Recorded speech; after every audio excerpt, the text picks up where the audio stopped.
Zaista nam je zadovoljstvo što učestvujemo, što smo učesnici u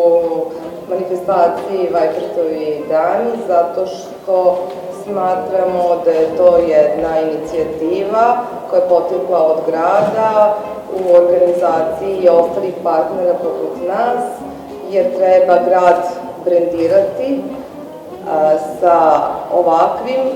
ljudima koji su bojili istoriju, a ne ono što je zaista do sada bio brend grada, počeo od vazduha pa nadalje, da to večeras ne pominje. Narodni muzej se priključio ovoj manifestaciji na način što je organizovao jednu izložbu. Moram da vam kažem da je porodica Vajfer zaista bila dragocena i čak i za obnovu muzeja. 49. godine kada se obnavljao muzej, zahvaljujući doktoru Mihovilu Tomandlu, koji je tada bio upravnik gradske biblioteke i koji je od državne uprave narodnih dobara,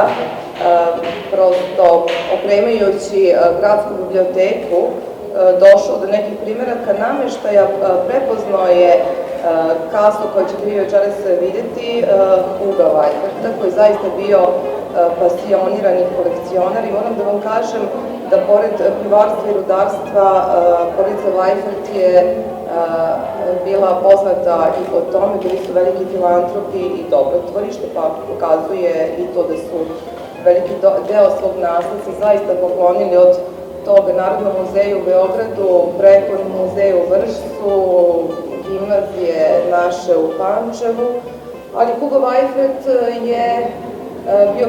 pasionirani kolekcionar, taj orman koji je u našem vlasništvu ovog trenutka, koji je doktor Mihovil Tomand prepoznao kao jedan predmet koji zaista treba da se nađe u muzeju, dobije drugi status kao pokretno kulturno dobro, i večeras ćete ga vidjeti. On se nekoliko meseci konzervirao i po našim podacima prvi put se izlaže našim sugrađanima. Želim da još jednom pohvalim ovu manifestaciju, nadam se da će ona da zaživi, pored svega i postati brend našeg grada. Kao čoveku koji je rođen kao Nemac, celog svog života osjećao se kao Srbin, možemo samo reći ponosni smo što je takav čovek živeo u našem gradu, što još uvek njegov duh je u našem gradu, što imamo nešto što je zaista dragoceno, a nalazi se u našem muzeju, što imamo jedan objekat, a to je najstarija pivara na Balkanu iz 1722. godine, koji se iskreno ja na ovoj poziciji stidim što je u ovakvom stanju kako jeste, degradirano, ali evo obećavam u ime grada, to ste mogli u prethodnih godinu dana zaista da vidite, da se velika energija ulaže upravo da rekonstruišemo, revitalizujemo taj objekat stare pivare, da damo duh tom objektu i da ne samo ovo bude jedna čarolija koja je stavljena u prostor muzeja, nego da ta čarolija živi u našem gradu. Zašto? Zato što imamo dosta toga što možemo da se dičimo i ponosimo, što mnogi gradovi imaju, da li vlada Cepeša Drakulu kao vladara u Rumuniji, pa se ponose njime, mi jednostavno ne želimo da damo Hollywoodu da nam izmisli ko je Djordja Vajfert, zato što mi sami znamo ko je Djordja Vajfert, samo trebamo malo da se podsjetimo. Evo, upravo, ja se zahvaljujem organizatorima još jednom što su organizovali ovo lepo veče, ali ne samo veče, nego i dane Vajferta, pa želim vam da svi vi i oni koji nisu tu, a želeli biste da ugostite nekog, da dođu naredne dane provedu na ulicama Pančeva, da jednostavno se vratimo u vreme Djordje Vajferta, a zahvaljujem se ujedno i pivari Heineken, što je možda poslušala nas, a možda i savest, pa je vratila nekako Vajfertovo pivo. Pivo koje je pitko i koje se, nadam se,